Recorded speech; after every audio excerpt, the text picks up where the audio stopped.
Okay, hola all. This is a quick update for the Crazy Chantix dreams. I had a dream. This dream was yesterday morning, but I didn't get a chance yesterday. I was out and about most of the day, and I didn't really get a chance to stop for much. And I wanted to write it out first so that I didn't fuck up too bad. The values in play regarding the dream. I want to give an example of reading the dream here as best I can, because this one was particularly good in that regard. But I was at one point I stopped by a gas station to purchase tubes from my mom, and she has like really crappy menthol tobacco, so I went and I got her some regular tobacco from my place, and to get her by while we still continue to wait for payment on the work that we did.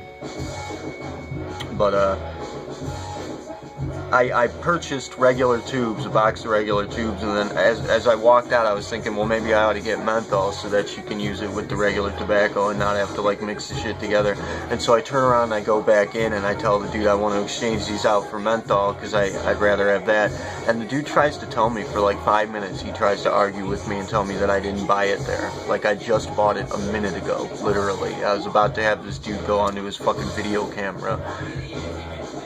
He's just like, what the fuck was that? And he's like, you didn't buy this here. You didn't get these from here. I'm like, dude, I just bought these a minute ago. Like, literally a minute ago. Some people. Anyways, in the dream, at the outset, I am a super hot, like, super gorgeous, kind of cutesy but gorgeous, like, young Christy Brinkley model kind of version.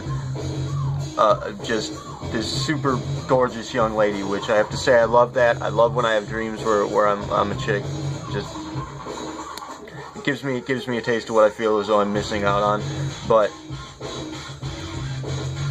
when I had devised a scheme because I was like down and out and I didn't have much, and I think I might have been like a drug addict or something in the dream. Whatever the case may be, I needed to slide by. I needed to find a sugar daddy, and there was this dude who was doing model shoots for models. He up-and-coming photographer who was like a big deal, I guess, at the time, and anybody who got in as his model would kind of be taken care of. And so I sent this dude nude photos to apply for the position, sort of. And as I was taking these photos of myself, I kept feeling like I had no idea at the beginning. I just thought I was this chick, and I had this whole life played out, like I had the memory of being her and everything.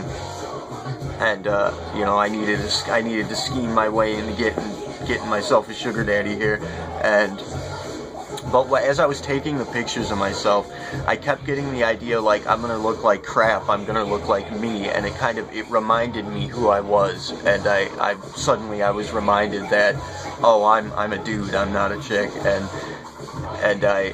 But I kept expecting these photos to come out crappy, but I was like super gorgeous. Like every photo was spot on, beautiful. I'm sure that other, actual girls might find shortcomings in the appearance of that personality, but I was hot. I was super hot. It was awesome. But as I said, it reminded me of who I really was, which at that point concocted a whole new script for the dream. At this point, I was me, but I had tricked this guy into thinking that I was, I guess, maybe like a transgender supermodel or something. Or maybe I tricked him into thinking I was actually born a girl, I don't know, but whatever the case may be, I was living in his mansion, and there's like big photos of me everywhere that were like supermodel photos that were super gorgeous. It was awesome, and I was, as I said, those pics I took of myself came out excellent. It was cool. But I was in this mansion, and he was having like an art showing for the most recent pictures, an exhibit for my photos, and I had a bunch of old friends come over. 4 or 5 old friends came to the exhibit, and I pulled them aside, and I told them how I had pulled this scam on this dude. Like, I explained to them how I tricked this dude into thinking that I was a chick. But throughout it all, it may be too much information. I don't know why, though. In the dream, I was a super gorgeous girl, but I had like, I had a boner the whole time in the dream. And not saying like it's difficult to be a chick in that way, because at that point, because it's difficult to understand myself as being a chick in passing, because I mean, I'm not saying like I have the hugest penis in the world, but it's pretty difficult to hide, for sure. And that was a factor in it. I'm not sure what that means yet. I have some ideas, but it's nothing that needs sharing at this point. But I had to head out for cigarettes. This is important. I had to head out from the mansion to get cigarettes, and at this point I'm on my bicycle. And I'm riding my bike, which I'm back to kind of being me, just generally, in totality. I'm back to just being myself, and I'm riding my bike down the street, and the cops pull me over. And of course, I'm going to get cigarettes. That's important. I'm going to get cigarettes. And the cops stopped me, and suddenly this bike became a little wheelchair. I was in the wheelchair, which that's a factor, that's a value in play. And when the cop pulled me over, and he starts asking me if like the wheelchair is registered to me or something, and like I own the wheelchair, which I didn't even think of that. Like, why the fuck would I need some kind of a registration for a wheelchair? But I guess he got the idea that I'd stolen the wheelchair, and so he takes it and he tells me, well, you know what, I'm gonna let you slide on this one with the a warning, because you have to have this registered, you have to have a license, like a bicycle license, on the fucking wheelchair. I should have some kind of a number. And he tells me, well, give me a number that I can use, like a PIN number. Give me a code number that I can use to tell my fellow officers to leave you alone, so that you can give them this code and they'll let you slide. And I tell him my number, my regular PIN that I use for everything, and he writes down a completely different number on this notepad. And I'm looking at it, I'm like, why are you writing down a different number? And then he takes the wheelchair and he shoves it in his trunk, and I'm like, dude, why are you taking the fucking wheelchair? Like, I need that. And he's like, he tells me if people see you riding this, it could be considered thievery. And I'm pointing at the number and I'm saying, that's thievery. I'm saying, what you're doing right now, that's fucking thievery. But I can't speak. And I have these dreams often too, where I can't do something in particular, like maybe I can't speak or I can't move fast. When I know that I'm dreaming, which most of the time I'll know that I'm dreaming, it'll be lucid, and I won't be able to fly, or I won't be able to move things from at a distance with my mind, which, these are abilities that you develop over the course of dream work practice that some people just have, but some people have to work on building. It's both for me. There's some that I'm still working on, like I can zap people with like electricity out of my hands. That happens sometimes. I'm still developing that ability. Moving through solid objects and kind of like instant transmission to get to somewhere else immediately. These are things that I'm still working on, but I have accomplished before. But certain abilities, such as the ability to speak, might be missing in the dream, and I'll like struggle to speak and I can barely get a word out. And it's really weird. It's like fighting to try and get my voice out. I can breathe just fine, but I can't get my voice out. And obviously that's a value in play too. But anyway, I tried to tell him that's thievery, and he just kind of mocks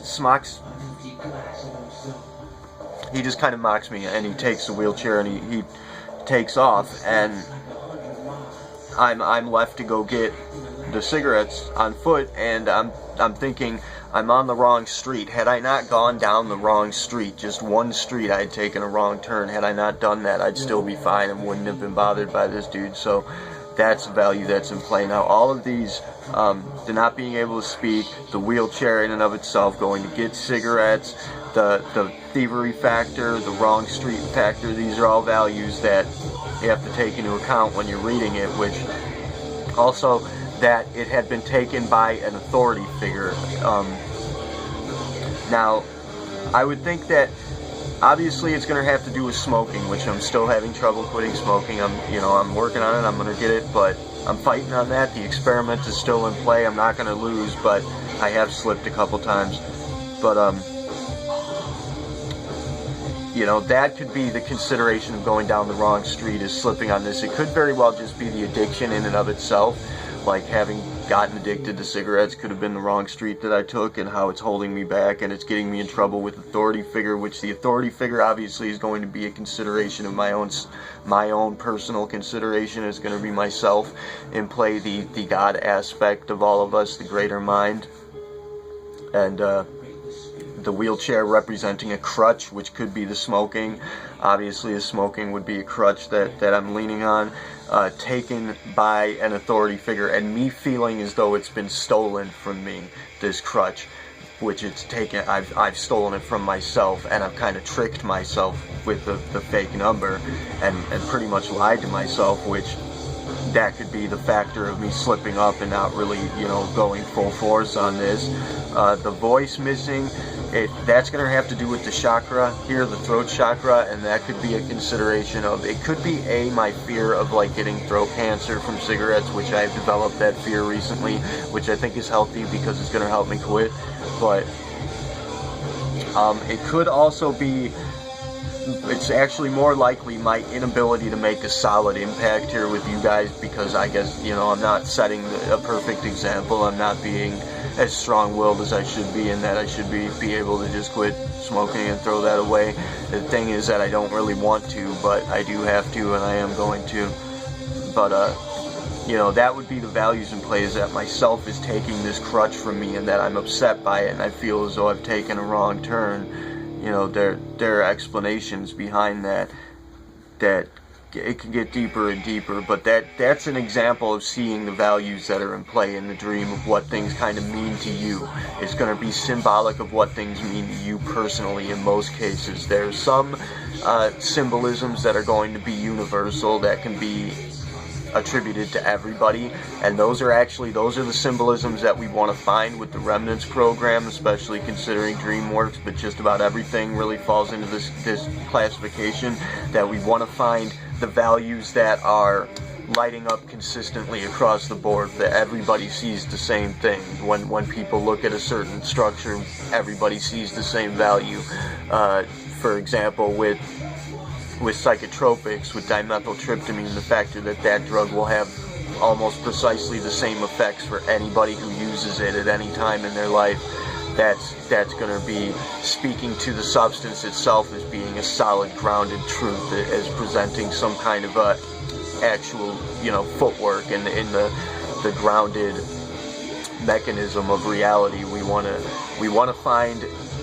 We're considering reality as being a subjective experience, and we want to find the objective values that light up for everybody in the same way. What everybody sees as being true is going to be true, and ultimately, being that we are, for all intents and purposes, deciding how this operates, that's going to be the case regardless. Whatever we all agree upon as being reality is going to be reality. Even if it wasn't before, it will become so, but it is before. It already happened. So we want to find the values that we are all agreeing upon for the most part, and put that together. That's the groundwork for our investigation, finding the reality.